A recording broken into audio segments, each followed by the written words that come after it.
Il y a des histoires comme ça, qui se perdent un peu dans les plis du temps, des récits incroyables, avec des figures héroïques qui finissent éclipsées par la grande histoire. Aujourd'hui, on va justement en déterrer une, celle d'une femme en France au XVIe siècle qui a dû faire un choix qui a scellé son destin et celui de tout un royaume.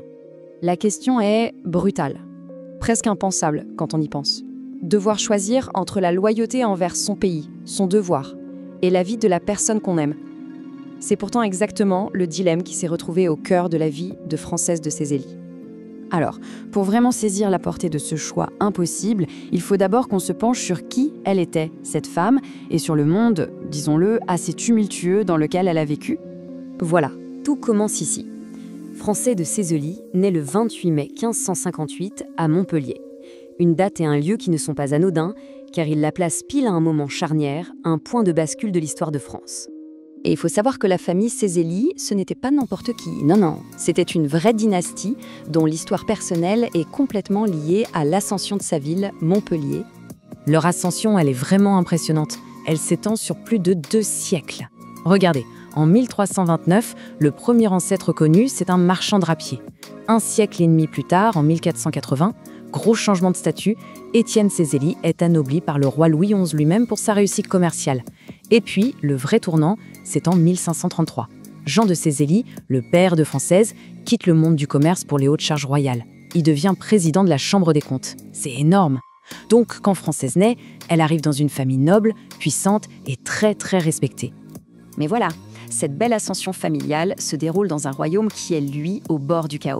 Française vient au monde dans l'une des périodes les plus violentes de toute l'histoire de France. On parle bien sûr des guerres de religion. Une période terrible, une succession de 8 guerres civiles d'une brutalité inouïe qui déchire littéralement le pays. D'un côté, les catholiques, de l'autre, les protestants, et au milieu, la lutte pour le contrôle du trône de France. Et au cœur de ce conflit, il y a un lieu, un endroit absolument crucial, Leucate. On le voit bien sur cette carte. Ce n'est pas juste une forteresse, c'est un verrou stratégique. C'est la porte d'entrée entre le royaume de France et l'Espagne. C'est, en quelque sorte, la toute dernière ligne de défense du royaume face au sud.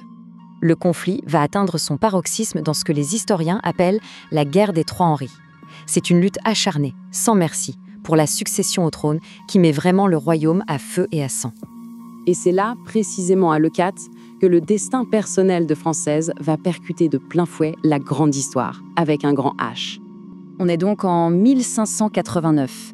La forteresse de Leucate se retrouve assiégée par les armées de la Ligue catholique, qui sont bien déterminées à s'emparer de ce point stratégique.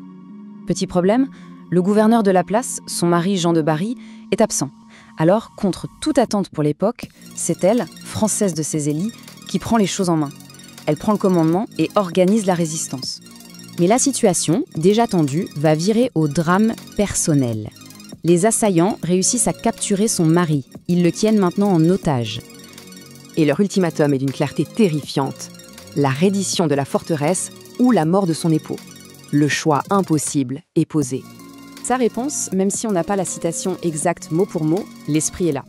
C'est l'idée que la forteresse appartient au roi. Ma vie, je peux la sacrifier, mais mon honneur, jamais. C'est ce principe qui lui vaudra d'ailleurs la reconnaissance du roi en personne. Elle refusa. La forteresse de Leucate a tenu bon, et son mari a été exécuté. 3 phrases, courtes, terribles, qui résument à la fois la tragédie de sa vie et l'immensité de sa victoire. Alors, que se passe-t-il après cet acte de bravoure exceptionnel? Et surtout, la grande question, comment une histoire pareille a-t-elle pu, à ce point, tomber dans l'oubli au niveau national? Eh bien, pour la récompenser, le roi Henri IV va lui accorder un honneur absolument sans précédent pour une femme de son temps. Il la nomme gouverneur de Leucate, à la place de son mari décédé. Un commandement militaire officiel qu'elle conservera jusqu'à la fin de sa vie. Et c'est là que réside tout le paradoxe de cette histoire. Dans sa région, le Languedoc, Française est une véritable star, une figure célébrée. Son buste en marbre trône fièrement à la préfecture de l'Hérault. Mais dès qu'on sort de la région, c'est presque le néant. Elle est quasiment inconnue. Les sources le soulignent bien. Les manuels scolaires, pendant des siècles, lui ont préféré d'autres figures, comme Jeanne Hachette, laissant cette histoire pourtant cruciale dans l'ombre. Il y a cette citation, prononcée en 1899, qui résume parfaitement ce sentiment. Lorsque les femmes s'avisent de s'égaler aux hommes en vaillance, elles les dépassent. Et tout ça, ça amène forcément à une dernière réflexion qui va bien au-delà du cas de Frances de Césélie. Combien d'autres figures, combien d'autres héros, d'autres héroïnes attendent encore, quelque part dans l'ombre, que leur histoire soit enfin racontée? Pour explorer cette histoire, on s'est appuyé sur les travaux de Paul Couder dans son livre « Une héroïne montpelliéraine française de Césélie » et aussi sur « L'histoire de la famille Césélie » par Pierre Burlas-Brune.